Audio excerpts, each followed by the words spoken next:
রাজনৈতিক কর্মীদের মধ্যে দিয়ে খেলোয়াড় বাঁচা হচ্ছে। একটা রাজনৈতিক কর্মী কি বোঝে ফুটবলে?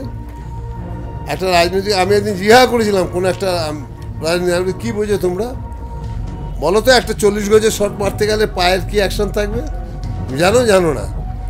তাহলে তুমি দেখে কি করে বুঝবে? তুমি খেলোয়াড় বাঁচতে যাচ্ছ।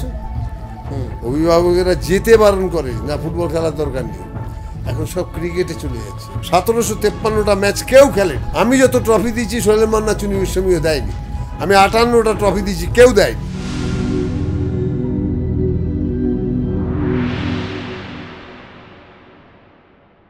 স্যার, এতদিনের আপনার দীর্ঘদিন মোহনবাগানের খেলোয়াড় এবং কোচিং লাইফ, তো এই যে এখন যে বাঙালি খেলোয়াড় কম বা ইত্যাদি, এই কি ট্রান্সফরমেশনটা দেখছেন মোহনবাগানের মধ্যে? না, ঘটনাটা হচ্ছে কি, ভাবনা, এদের যে চিন্তা পরিকল্পনা, এগুলো খুব অভাব। এখনকার দিনে যারা কর্মকর্তা আছে তাদের খুব অভাব আছে। তারা জানে না যে খেলোয়াড় তৈরি করতে গেলে পরে কি করতে হয়। আমরা দেখেছি সোহেল মান্না, গোষ্ঠপাল, এরা জেলায় গিয়ে ভালো খেলোয়াড় বাচ্চারা খেললে পরে তাদেরকে উৎসাহ দিত, অনুপ্রেরণা দিত, নিয়ে আসতো তাদেরকে। অনেককেই নিয়ে এসছে, চুনিদাই এসছে মোহনবাগান ক্লাবে। এই যত্তুর পাক থেকে চুনিদাই গেছে, অত ছোট বয়সে, 13-14 বছর বয়সে চুনিদা গেছে। সে আজকে এত বড় শ্রেষ্ঠ খেলোয়াড়। সুতরাং আমাদের এই যে ভাবনাটা, যে খেলোয়াড় তুলে আনার, এই ভাবনাটা নেই এদের আজকের কর্মকর্তাদের নেই। কর্মকর্তারা ভাবতে পারছে না। আগে একটা ছিল পাওয়ার লিগ খেলা হতো, আগে একটা পাওয়ার লিগ হতো। এই পাওয়ার লিগ খেলা থেকেই জুনিয়র খেলোয়াড় থেকে আমাদের সিনিয়র খেলোয়াড়দের কিছু কিছু জায়গা বিভিন্ন ক্লাব নিত। মোহনবাগান ইস্টবেঙ্গল নিত তা এমন কোনো কথা নেই। অনেকে হয়তো ইস্টার্ন রেলে গেল, কেউ বিএন রেলে গেল, কেউ অন্য এরিয়ানে গেল, কেউ রাজস্থানে গেল, এরকম বিভিন্ন ক্লাবে খেলতো, সবই ফার্স্ট ডিভিশন ক্লাব। আজকে সেই খেলোয়াড়গুলো যখন তাদের অধ্যবসায়ের মধ্যে দিয়ে, সাফল্যের মধ্যে দিয়ে তারা যখন ক্লাব খুঁজে পাচ্ছে না, তখন ফুটবলের প্রতি একটা অনীহা প্রকাশ হয়। যার জন্য কী হচ্ছে যে আজকে মোহনবাগান, ইস্টবেঙ্গল, মোহামেডান যারাই হোক না কেন, বিভিন্ন আরও যারা ক্লাব আছে, অন্যান্য ক্লাবগুলো, তারা কিন্তু খেলোয়াড়কে যাচাই করতে আনে না। তারা রাজনৈতিক কর্মীদের মধ্যে দিয়ে খেলোয়াড় আনছে।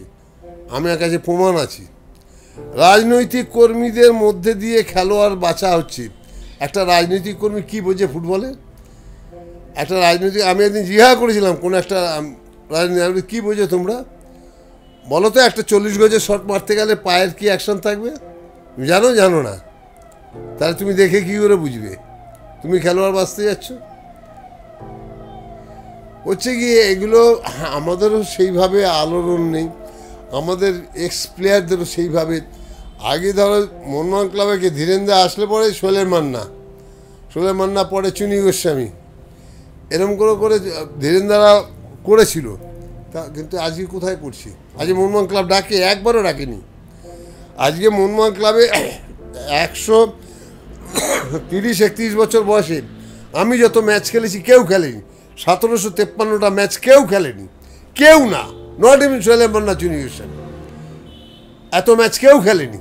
আমি যত ট্রফি দিয়েছি সোহেল মান্না চুনি গোস্বামীও দেয়নি। আমি 58টা ট্রফি দিয়েছি, কেউ দেয়নি। কিন্তু আমাকে এরা ডাকবে না, এরা, কারণ আমরা খেলাকে ভালোবাসি, আমরা খেলোয়াড়কে ভালোবাসি, আমরা খেলোয়াড় তুলতে ভালোবাসি। আমরা বাঙালি ফুটবলাররা কেন হারিয়ে যাচ্ছে সেটা নিয়ে ভাবি মাঝে মধ্যে, কিন্তু লাভ কী হবে? কে ডাকছি? কোনো কর্মকর্তা ডাকে? কোনো মোহনবাগানের কর্মকর্তারা আজ পর্যন্ত ডেকেছে গত 5 বছরে? বা ডাকিনি। কেন? কী কারণ? আমি ফুটবল বুঝি না? আমি ফুটবল খেলোয়াড় বুঝি না? আমি প্লেয়ার এনে তুলে নিই। আজকে এই সত্যজিৎ চ্যাটার্জিকে তো আমিই নিয়ে এসেছিলাম।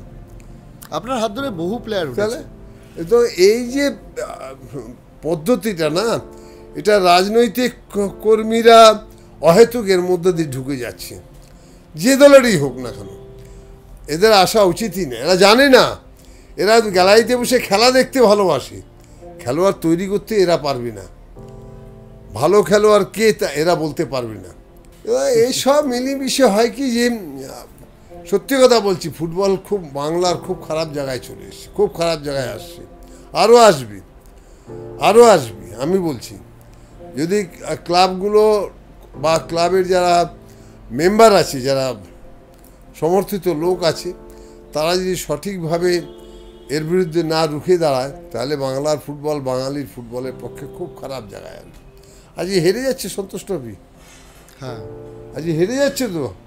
আমি সবার চ্যাম্পিয়ন হয়েছি, আমার 2বার সেরা খেলোয়াড়, 6বার খেলেছি, 6বারই চ্যাম্পিয়ন, কোথায়? কিন্তু মুশকিল হচ্ছে এই যে ফুটবলটা নিয়ে যেটা আগ্রহ একটা 70 দশকে হয়েছিল, সেটা আজকে গত 5 বছর আগে অবধি ছিল, কিন্তু আজকে সেই ফুটবল হারিয়ে গেছে। আর অভিভাবকরা আগে বাচ্চাদের নিয়ে যেত মাঠে খেলাতে, যে খেয়াল বড় ক্লাবে খেলবি, এই একটা প্রেরণা যোগায়। এখন ফুটবল খেলতে যেতে বারণ করে, অভিভাবকেরা যেতে বারণ করে, না ফুটবল খেলার দরকার নেই। এখন সব ক্রিকেটে চলে যাচ্ছে, কোথায় ফুটবলে আসছে? কেউ আসছে না। এক্স্যাক্টলি। আমরা ছোটোবেলা থেকেই ওই স্কুল থেকে এসে ফুটবলেই নিয়ে মাঠে যেতে হতো, মাঠে খেলা করেছি। আর ধীরে ধীরে এর পেছনে যে আছে একদম মুরারি সুর,